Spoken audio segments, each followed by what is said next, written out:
Hi,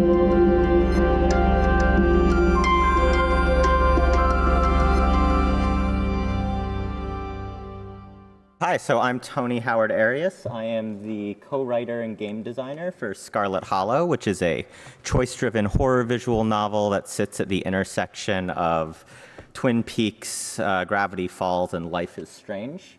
It's really weird to be in front of a crowd like this after the past couple years, so forgive me if I get a little nervous.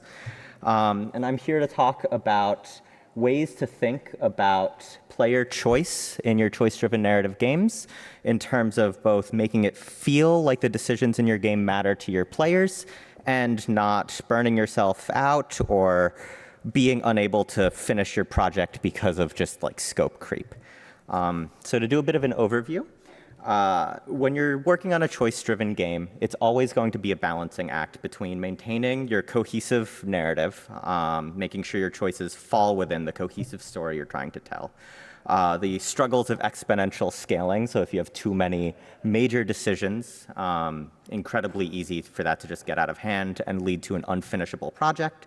And then, of course, delivering impact for your choices. And impact is the term I'd like to use here to describe the measure of your players feeling like the choices in your game matter. Something I want to stress to the above point is that as narrative designers for video games, we are not tabletop GMs. And by nature, our medium is limited by finite choice because we can't just, go off and immediately react to what our players are doing. So you have to make sure that your choices count. Building on that, creating impact is a function of knowing when you need to put in the blood, sweat, and tears it takes to really make your narrative branch out in interesting ways, and knowing when to use misdirection and illusion to make your players feel like there's a lot more while still managing the scope of your project. Something to speak to on that note is that you know your back end, you know how things work. Your players don't, which is both a blessing and a curse, because in some ways they will assume things work differently and that it's easier to make more branching than you actually can, but you can also find interesting ways to surprise your players and keep them guessing. All of this, creating impact, comes down to player emotions.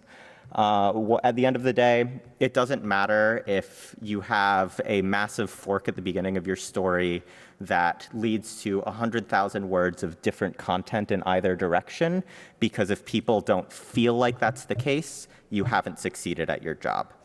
So focusing in on those emotions, knowing your players, paying attention to their feedback, and understanding why they feel the way they do is vital here. Now we're going to talk about impact. Kind of three varieties or techniques. I like to refer to these as cascades, callbacks, and heuristics, and we'll be going in depth in each of them, and we will be defining each of them as we go. We're going to start with cascades, which I would define as what most people are talking about when they reference a big decision in a game or say that choices matter in a game. Choices in a cascading decision generally promise to permanently alter the game or world that the game takes place in a major way. So taking an example of the first big cascading decision in our game, you run into monsters in the woods and you are stuck with the dilemma of saving a farmer or saving an adorable 17-year-old pug who, depending on how you've built your character, maybe you can talk to the pug too. Most people save the pug. In terms of what this looks like in our game, we've got the top path where you save the pug early on. You can see death of Duke the farmer. This leads to a breakaway scene with the police. It also leads to an encounter with his son later on, where you have to sort of justify and come to terms with the decision you've made. And Stella, your companion who owns the pug, continues to carry her around with her the rest of the game. So we're also differentiating that branch via different art assets. And then on the bottom, you see the bummer path that not a lot of people get to see. Pug gets grabbed by monsters. Awful heart-to-heart conversation in the woods about what it's like to lose a dog. But you don't have to justify getting someone's dad killed. Yay. There's a bunch of advantages to using cascades as a primary technique.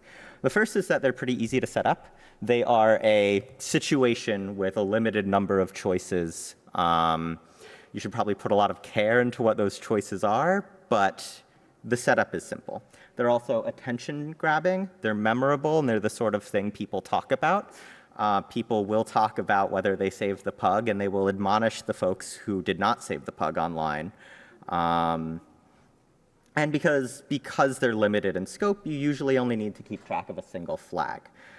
Players, when they see one of these decisions, also know what they're going to be presented with.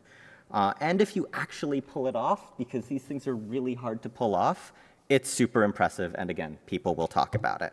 And that leads us to the challenges.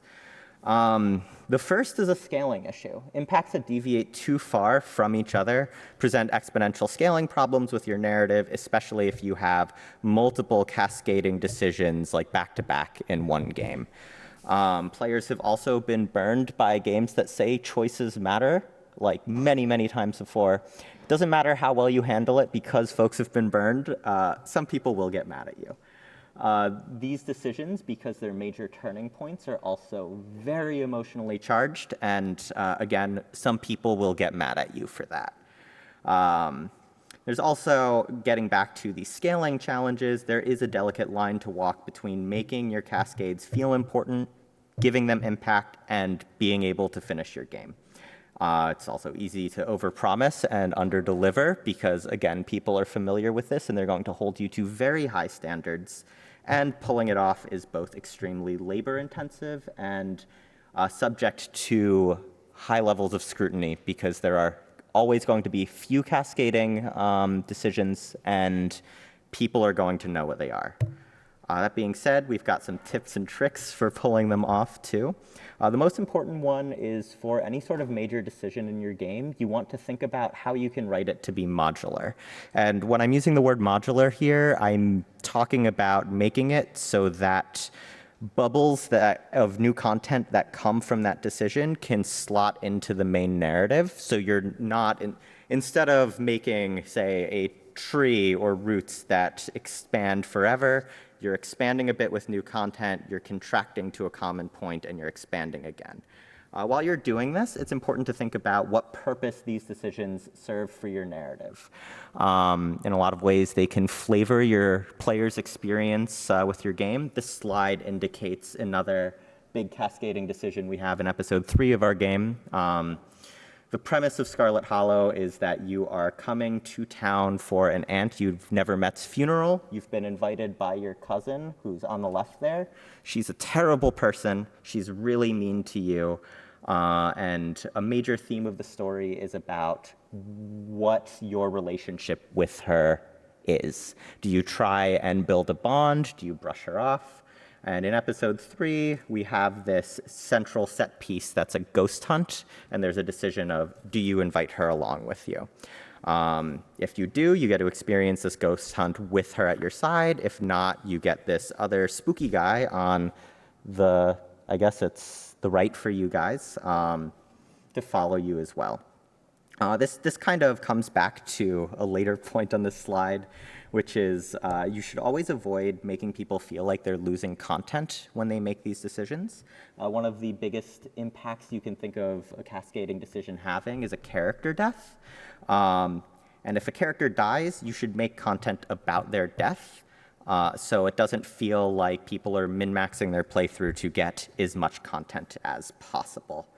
Going back to what I mentioned earlier with kind of bubbles and coming back to a common ground, if you're making a choices matter game that you intend to finish, your story is always going to have to revert to the mean in some way. It's always going to have to join back together. But you can focus on making the process, the journey of that mean reversion more impactful. So again, with the episode 3 choice here, you get 2 very different perspectives on an hour-long segment of the game that change the themes of the story and shine different lights on different parts of our mystery. The next type of impact I'd like to talk about are callbacks. These are really straightforward. A callback is a reference to something that happened earlier in a story, specifically to a player choice, but it makes this reference without interrupting the flow of the narrative or creating new scenes. The choice it can reference can be big, i.e. like a cascade. Stella mentions, oh, you saved my pug, that's great, or is sad about it.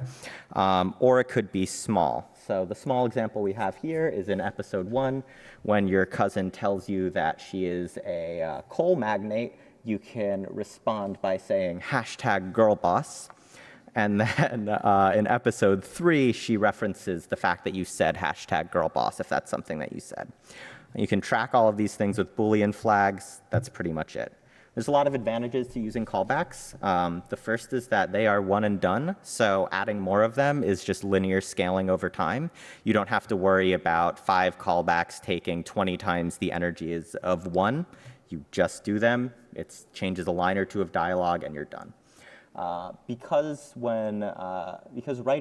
game writers often think about creating impact in terms of those cascading decisions earlier, these aren't as common, so your players also don't expect them, which makes it easy to underpromise and overdeliver. So with the episode 3 moment, player sees that we tracked the fact that they said #girlboss in episode 1. Suddenly, they're taken aback. It's unexpected. They start wondering, what else are we tracking? So even though that's a small callback, it makes the breadth and depth of the experience seem a lot more significant. They're also personalized, and they make your players feel good. There's challenges with them, too. You can't rely singularly on callbacks, because then you have a script that is mostly just a straight shot and doesn't really deviate. People won't feel like their choices matter. You also need a lot of them for your players to notice. In Scarlet Hollow, we probably have somewhere between 500 and 1,000 of these things scattered all throughout it in the first couple episodes. And by extension, because you need a lot of callbacks to make them effective, they require a lot of flags and Booleans in your code to cover all of your bases. Again, we use like 1,000 and track everything players can say. Writing-wise, they can also require you to have a bit of encyclopedic knowledge of your own narrative, and it can really break your brain if you rely on them too much, just keeping everything straight. That being said, there's a few tips and tricks for using these things. Something that we really like to do is specifically using callbacks to make our dialogue feel less awkward and to make conversations with characters flow better. If you say something that you'd already said earlier in the game to a character and they call you out on that or they act a little confused, that's something that doesn't actually take a lot of effort to put into your game, but it makes your characters feel more organic, and again, it makes the depth and breadth of what you're doing seem that much more impressive. I also just make it a general best practice to flag literally every single line of dialogue you can say in Scarlet Hollow with a unique Boolean, because you never know when something might come in handy later. So, you know, pretty standard code stuff there. Make sure you name your variables in an easy to search and easy to break down way. Make sure that you're, defining them and storing them in the right places. All that good stuff. The third type of impact I'd like to talk about are heuristics.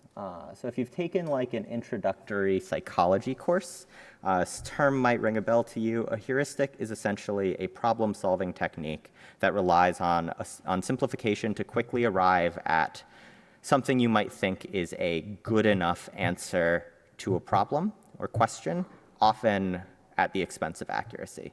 So to use a pretty standard example, you might think, I've only known one person, or I haven't known anybody who's been struck by lightning. I don't need to know the exact rate at which Americans are struck or killed by lightning every year to be able to say, it's really uncommon. It probably won't happen to me. An example of a heuristic that isn't working well is, I saw 2 news stories about people who were struck by lightning. It must happen all the time. The most common example you'll see of these things in games, especially visual novels, are affection meters. But doing that across one axis has some issues. My biggest issue is it can't handle bootlickers. I think we've all played games where you're in a dating sim, and instead of treating the character you want to romance as a human being, you spend some time thinking about what can I say to make this person like me, regardless of whether or not you're actually being authentic or you have those shared interests, which is something that I don't like. So our approach to this in Scarlet Hollow is we use a 5-axis and 10-variable heuristic-based relationship system to measure the player relationship with every major character in the game. So to just talk about some of these axes, we have one that's like openness versus closedness, which is representative of the emotional trust and vulnerability of a relationship. And then we also have one that's, agreeableness versus adversarialness, which is politeness versus headbutting. We have, boldness versus passiveness. How brave does someone else think you are? And then major decisions. Major decisions, like ones that lead to cascading impact, can change these variables in big ways. Going back to the episode 1 decision with the dog we were talking about, if you let Stella's dog get grabbed by monsters, she closes up emotionally. So it will be more difficult to get her to open up about her feelings, but she won't necessarily be hostile to you because that's measured across a different axis. And then on top of those major decisions, we also change these variables in smaller ways for pretty much every dialogue option. So you have two things working together, big relationship-defining events that move meters a lot, but then there are smaller ways to influence things. You don't need 10 variables to do this, and there's definitely some that I use more than others in our game. You probably want more than 1 or 2. Some of the advantages to using a heuristic-based system in your game. First one is that people use them all the time in real life. If you think about your best friend and how you feel about them, you probably think about the general vibe they give you instead of pulling up a list of every interaction you've ever had with them and remembering specific events, because that would be too much. So people are wired to think using heuristics, and if you use a system like that in your game, it can make your characters feel more organic. You also don't need to memorize or remember 1,000 specific details like you do with callbacks, because again, you're using a system to simplify some of this.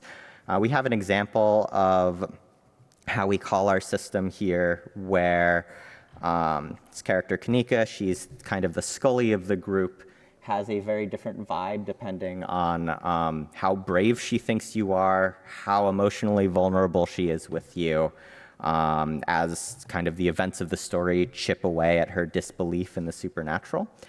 So here we're actually able to call on multiple aspects of the relationship system to decide, is that wall of skepticism breaking or is she holding strong?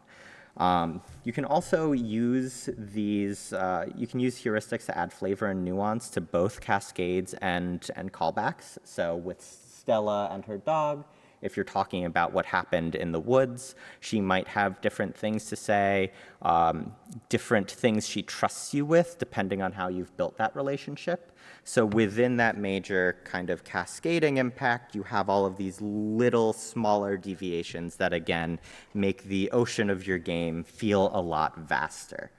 Another really cool thing with them is they're essentially modular by nature. So you can slot them in wherever without deviating too much, and you can construct them as sliding scales, so you have a wide range of character reactions and relationships you can pull from. Using a few examples, what if somebody thinks you're super brave but really likes you in a romantic way? They might try and toughen up to impress you, versus if they don't think you're brave but they like you in a romantic way, they might be a little more open about their concerns.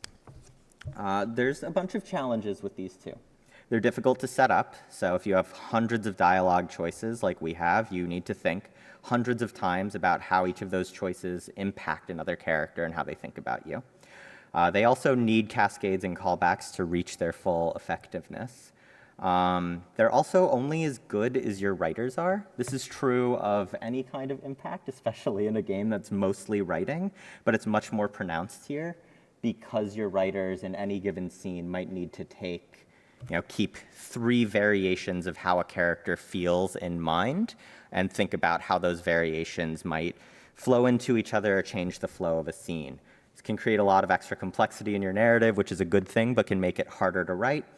And if you over-rely on these and oversimplify the kind of human relationships you're tracking too much, it'll make your narrative feel too gamey. See my earlier bootlicker comments. So some tips and tricks to using heuristics. Once you have them set up, they're one of the more flexible tools in your arsenal. You can use them to do a lot of things. Some of the stuff we use are calling on them to contextually change music in scenes. Going back to this last slide, this is spending some quality time with your cousin. The image on the left is you asking her a probing question when she hates you, and the image on the right is asking a probing question where she's starting to trust you.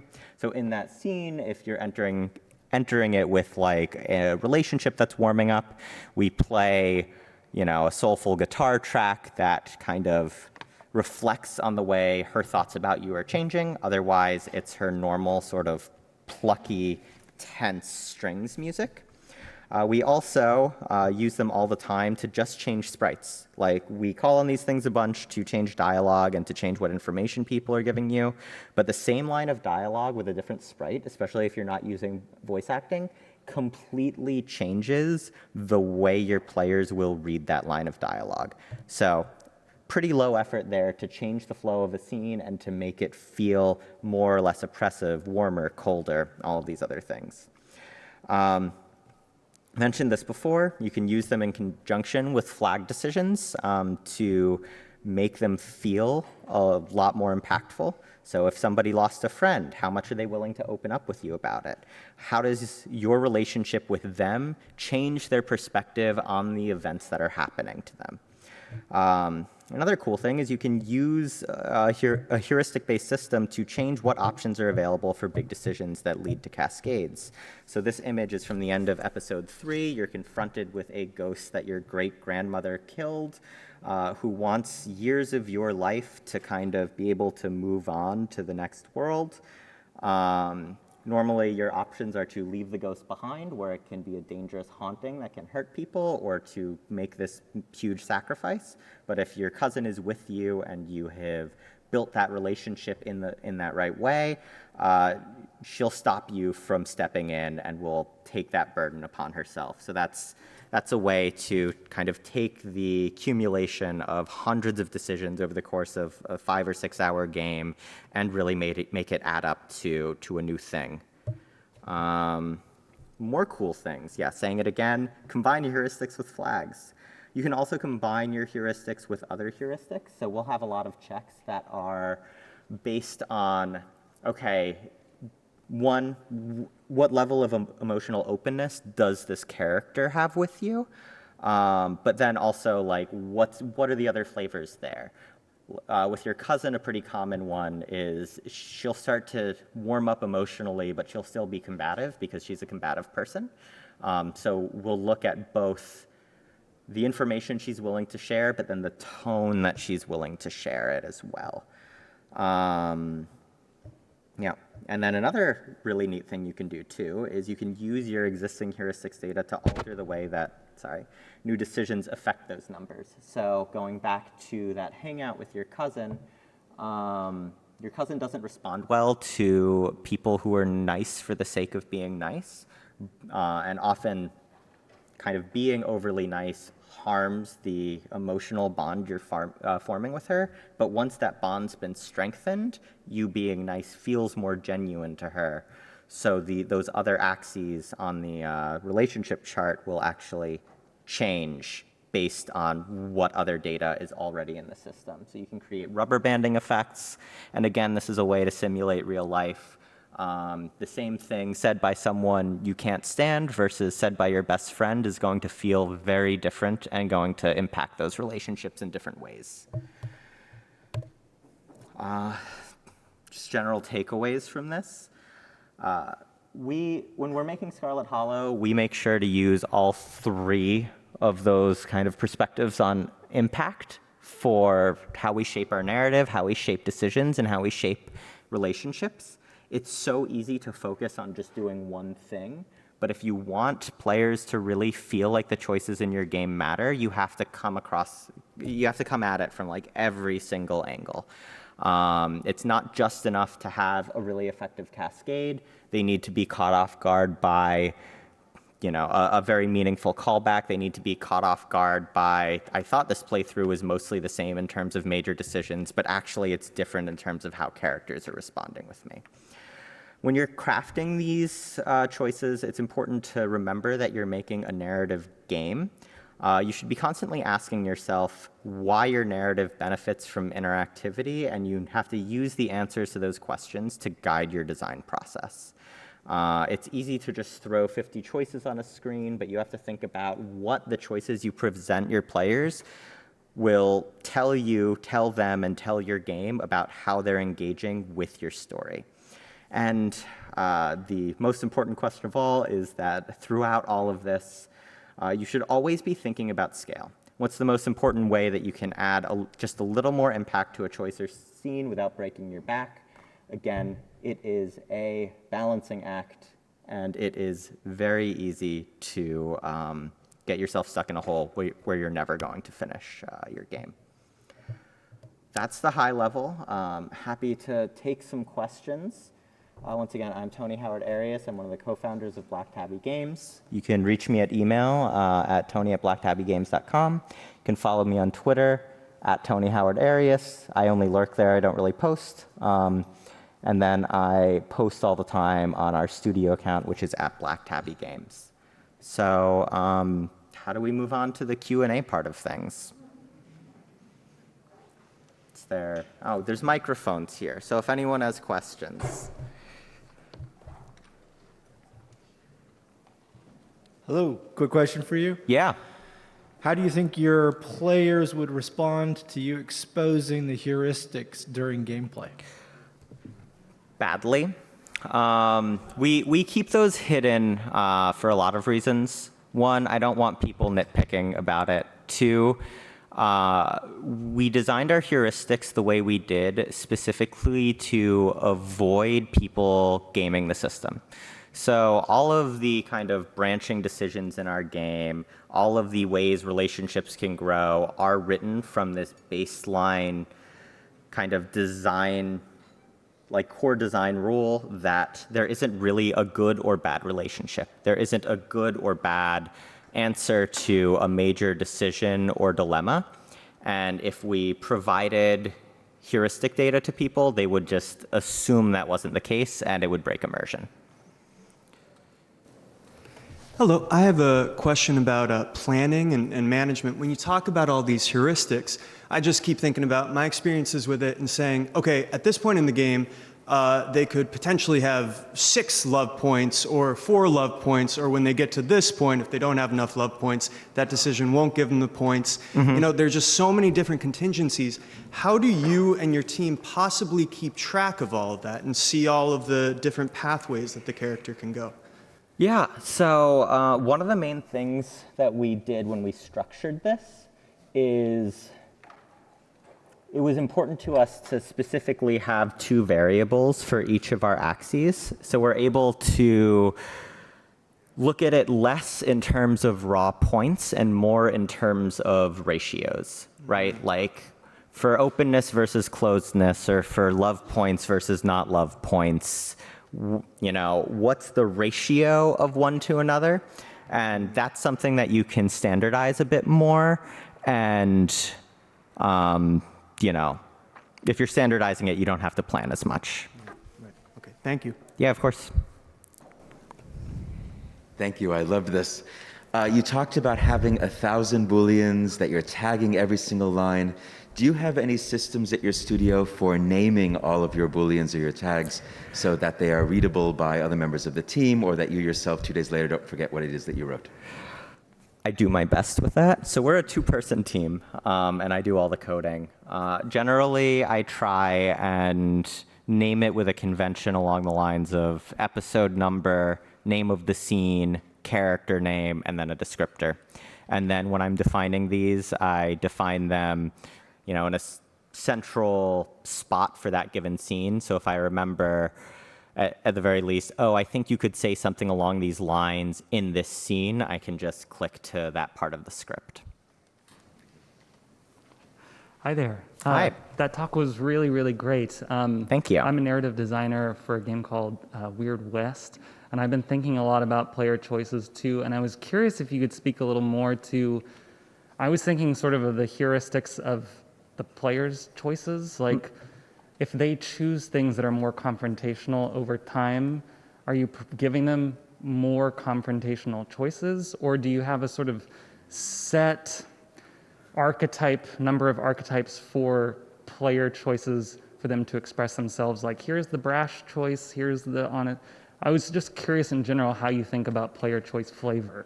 Yeah, so I try and avoid thinking about archetypes too much because I feel like that kind of pigeonholes the design process in a lot of ways. I think it puts you in a lot of scenarios where you should have more options to respond in dialogue than you do, and then a lot of other scenarios where you have too many.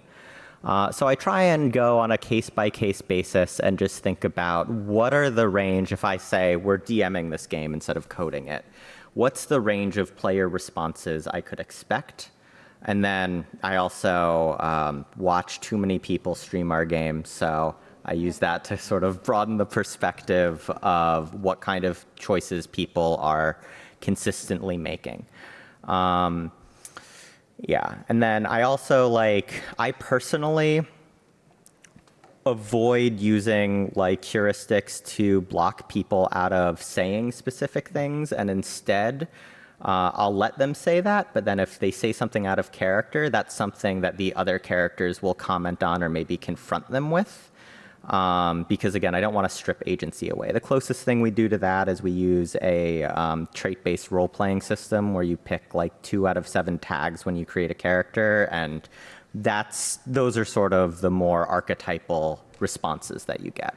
Cool. Thanks very much. Appreciate it. Yeah, of course. Oh, and before I take more questions, I should just remind people, remind attendees to fill out session evaluations by visiting SwapCard, GDC's virtual event platform, mobile app, and selecting session feedback button for each session they attend. Feedback is very important to speakers and show management will weigh into speakers being accepted into future GDCs. Back to questions. I think we're on this side now. Oh, that was it. If people have more questions, I will be heading. Thank you so much. I will be heading to the tables outside, and I'm happy to chat for a while.